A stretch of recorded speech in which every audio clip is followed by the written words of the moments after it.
अस्सलाम वालेकुम। आज हम जिस मौजू पर बात करेंगे वो है बच्चे का सेक्स क्या होगा, बेटा होगा या बेटी होगी, और वो उसके लिए क्या करेंगे, औलाद जो है बेटा हो या बेटी हो। तो सबसे पहले हम इस पॉइंट को डिस्कस करेंगे कि ये सेक्स डिटर्मिनेशन होती किस तरह से है। तो शॉर्टली बताती चलूं कि फीमेल्स की तरफ से जो सेल्स आते हैं वो एक्स एक्स होते हैं। तो अगर एक्स ही ट्रांसमिट हो फीमेल की तरफ से और मेल की तरफ से जो आते हैं वो एक्स वाई होते हैं। तो एक फीमेल जेनेटिक फैक्टर डिटरमिन करने के लिए अगर एक्स एक्स होता है तो फीमेल बेबी होता है। तो अगर मेल की तरफ से वाई आए और फीमेल की तरफ से एक्स आए तो इसका मतलब है कि बेबी बॉय होगा। तो इससे ये जाहिर होता है कि सेक्स डिटर्मिनेशन में औरत का कोई किरदार नहीं है। सेक्स जो डिटरमिन होता है वो मेल के मादे के फर्क की वजह से होता है। उसके बाद हम आ जाते हैं कि ऐसा क्या किया जाए कि जो सेक्स डिटर्मिनेशन हो उसमें सेक्स या फीमेल ही हो या मेल ही हो। बहुत सी खवातीन ऐसी होती हैं जिनके घर में बेटे ही पाए जाते हैं, उनकी फैमिली में लड़के ज्यादा होते हैं और उनकी ये डिजायर होती है कि हमारी जो है अब बेटी हो।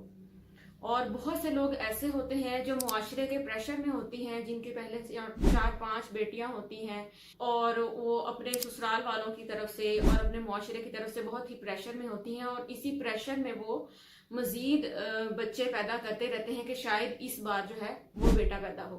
तो सबसे पहले तो मैं आपको बताती चलूं कि ऐसा जिस तरह के मिथ्स हैं, कुछ लोग बताते हैं कि ऐसा करोगी तो बेटा होगा, ऐसा करोगी तो बेटा होगा।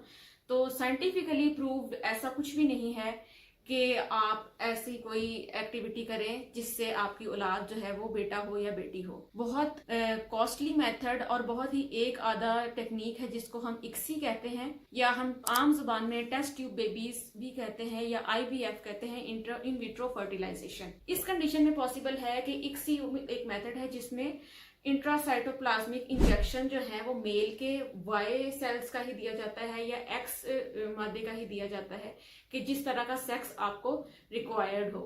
मतलब अगर आप ये डिजायर कर रहे हैं कि बेटा हो तो आदमी के जो स्पर्म्स हैं उससे जो मटेरियल लिया जाता है उसमें से वाई वाला क्रोमोसोमल एलिमेंट जो है वो फीमेल के एक्स के साथ यूनाइट किया जाता है ताकि बेबी बॉय हो। और इसमें भी 100% श्योरिटी नहीं होती, लेकिन मैक्सिमम चांसेस जो है होते हैं कि जो आप डिजायर्ड सेक्स चाह रहे हैं वही हो। और इसके अलावा ऐसा कोई मेथड नहीं है कि जिससे आप नेचुरल टोटके इस तरह के करें या कुछ इस तरह का करें कि आपका जो औलाद है वो आपकी मर्जी के मुताबिक ही हो। और सबसे आखिर में कहती चलूं कि बेटा हो या बेटी हो, नेमत हो या रहमत हो, सब अल्लाह ताला की देन है।